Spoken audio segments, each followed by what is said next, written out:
Allez, on passe à la deuxième avec les améliorations dans les pièces et fonctions.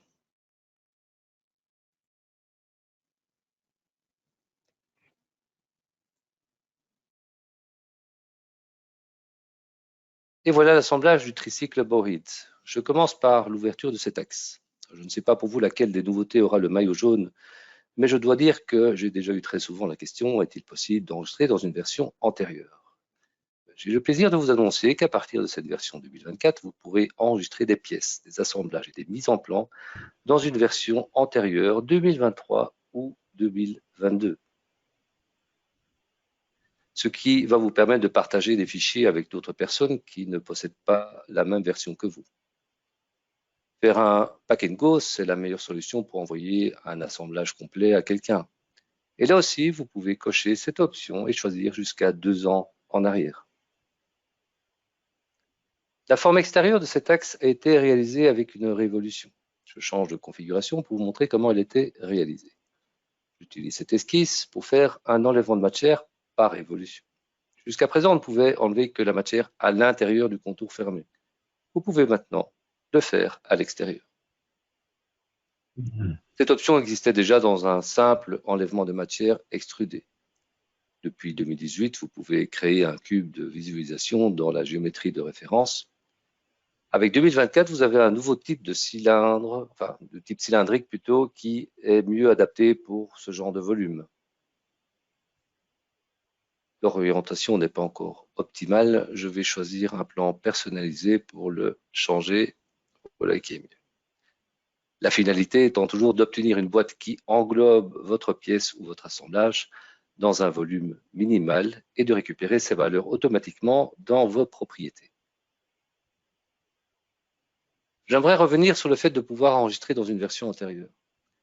Cette rétrocompatibilité nécessite une licence d'abonnement active pour les utilisateurs de SolidWorks Desktop. J'entends par là être sous maintenance. Pour 3 d'expérience, la question ne se pose pas puisque ce sont des abonnés actifs par défaut. Autre point important, si le fichier contient des éléments incompatibles, une fenêtre regroupe les éléments que vous devez supprimer manuellement avant de pouvoir enregistrer le fichier. Ici, les nouvelles fonctionnalités 2024 sont bloquantes. Mettre la fonction suppression ne suffira pas. Il faudra l'effacer complètement. L'onglet Autres éléments à côté regroupe les éléments qui seront supprimés automatiquement car ils n'ont pas d'impact sur la reconstruction et les propriétés de masse ou la topologie du document. On comprend mieux pourquoi c'est limité à 2 ans en arrière. On aurait beaucoup trop d'éléments incompatibles. Je reviens dans l'assemblage pour ouvrir cette pièce bleue avec laquelle je vais vous montrer les nouveautés suivantes. Plusieurs designs ont été créés, dont celui-ci avec 2 triangles centrés. Je réalise une répétition linéaire. J'utilise un plan pour la direction. Je sélectionne la fonction à répéter et j'ajuste les valeurs pour la direction 1. Avec ce type de répétition qui part dans 2 directions opposées, vous deviez refaire les mêmes réglages pour la direction 2 et ne surtout pas oublier l'option répétition de la fonction d'origine uniquement, sans quoi on ne pouvait pas valider. Maintenant, cochez simplement symétrique et valider. C'est nettement plus simple qu'avant. Si vous avez déjà utilisé les outils surfaciques, il y a une nouvelle option dans la fonction rétablir surface. Pour vous montrer cela, je vais d'abord créer une copie de la face avant avec surface décalée à 0. L'idée finale, c'est de récupérer uniquement les surfaces internes du perçage triangulaire. Je vais cacher le corps pour que ça soit plus clair pour la suite. Je lance rétablir surface et j'active la nouvelle option exclure la surface parent. Sans cette option, on obtenait une surface telle que vous la voyez, entière. Avec l'option, vous avez toujours la surface parent que je cache et les surfaces internes indépendantes. Pour afficher les corps cachés, faites un clic droit et à côté de votre pièce pour atteindre l'icône. Il est maintenant possible de placer cette commande n'importe où dans votre interface. Dans Personnaliser, vous pouvez par exemple l'ajouter dans les mouvements de votre souris, un raccourci clavier, dans un ruban ou dans la visée haute. Une fois activé, il n'y a plus qu'à tout sélectionner pour le rendre à nouveau visible. Retour dans l'assemblage pour ouvrir la pièce suivante. Je fais une coupe car elle se trouve au centre du tricycle. Il s'agit du guide de chaîne où il manque 3 perçages fraisés. D'habitude, dans une formation, j'explique que pour l'assistant pour le perçage, on ne commence pas par une esquisse. À partir de 2024, mon discours va changer. Mais avant cela, passons par cette nouveauté dans les esquisses. Lorsque vous cliquez sur une entité, vous pouvez afficher un aperçu de la cote. Cliquez dessus pour introduire la cote. Vous sélectionnez de droite, vous obtenez l'aperçu d'une cote triangulaire. Angulaire. Et cela ne vous empêche pas de faire vos relations habituelles. C'est une nouvelle option qui se trouve dans les options du système Esquisse.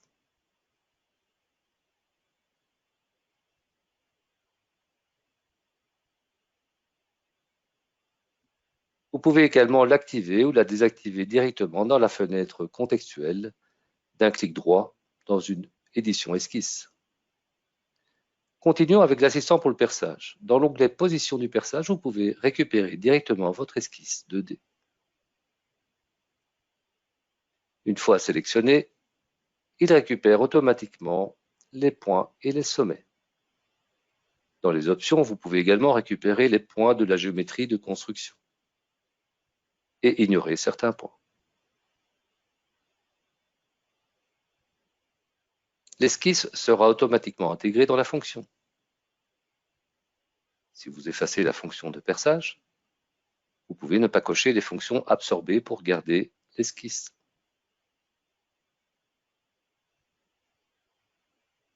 Retour dans l'assemblage pour parler cette fois d'une autre nouveauté qui permet de convertir un assemblage en pièces à corps multiples. Je vais ouvrir le sous-assemblage des tubes qui se trouve à l'avant. N'oubliez pas le raccourci D pour utiliser le fil d'Ariane, très pratique. On voudrait ajouter des soudures d'angle à l'intersection des tubes et faire un volume de protection autour des tubes.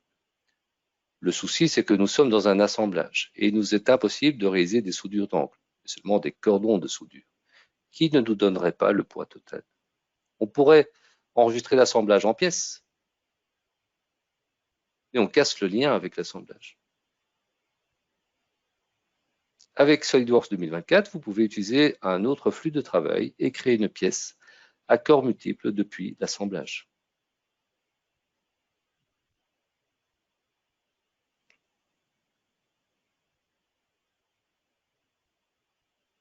Je sélectionne le modèle de pièce et j'arrive dans le Property Manager. Vous pouvez récupérer en plus des volumes les surfaces, axes, plans, systèmes de coordonnées et matériaux. Au besoin, vous pouvez toujours rompre le lien. On obtient ainsi une pièce à corps multiples avec des répertoires comprenant ce que vous avez demandé, les surfaces et les corps volumiques avec le matériau. Je montre les surfaces et je cache les corps pour travailler sur la première idée, créer un contour de protection. On pouvait le faire dans l'assemblage, mais je trouve que cela, c'est plus facile, en tout cas dans une pièce. À l'aide des outils de surfacique, comme restreindre les surfaces, je sélectionne les surfaces que je veux récupérer pour obtenir finalement la forme intérieure du contour de protection. J'utilise ensuite épaissir afin de passer d'une surface à un volume. Et c'est là où ça devient intéressant. Je vais partager mon écran pour avoir la pièce d'un côté et l'assemblage de l'autre. À l'aide de cette esquisse, je vais modifier l'assemblage. Déjà. En revenant dans la pièce, comme c'est un enfant de l'assemblage, vous récupérez automatiquement les modifications après reconstruction. J'annule les modifications de l'assemblage et ça suit dans la pièce. Je continue la suite en ajoutant les soudures d'angle qui étaient l'autre raison du passage de l'assemblage vers une pièce à corps multiples. car cette soudure n'est pas possible donc dans les fonctions d'assemblage. Je voudrais préciser aussi que tous les corps de la pièce à corps multiples héritent leur nom de l'assemblage. Leur position correspond également à celle des pièces d'origine de l'assemblage par an. Et vous pouvez choisir la configuration pour créer la pièce à corps multiples. On pourrait imaginer aussi de remplacer le sous-assemblage par cette pièce. Je vous laisse réfléchir à d'autres cas de figure qui pourraient être intéressants dans vos conceptions. Voici le résumé. Enregistré dans une version antérieure, attention aux limitations, basculer l'enlèvement de matière dans une révolution, choisir l'intérieur ou l'extérieur d'un contour fermé, créer des cubes de visualisation cylindrique, plus adaptés aux pièces tournées, aperçu des codes d'esquisse accessibles également quand vous cliquez gauche sur une entité ou un clic droit dans une édition esquisse. Faire une esquisse et lancer l'assistant pour le perçage, pourquoi pas? En plus, on peut utiliser les extrémités des formes géométriques, même dans la procédure normale. Symétriser une répétition linéaire, beaucoup plus simple qu'avant, en tout cas dans les deux sens. Exclure la surface parent dans rétablir la surface, et ça peut nous éviter des fonctions supplémentaires. Et créer une pièce à corps multiples depuis un assemblage en gardant le lien. Une nouvelle façon donc de voir la conception.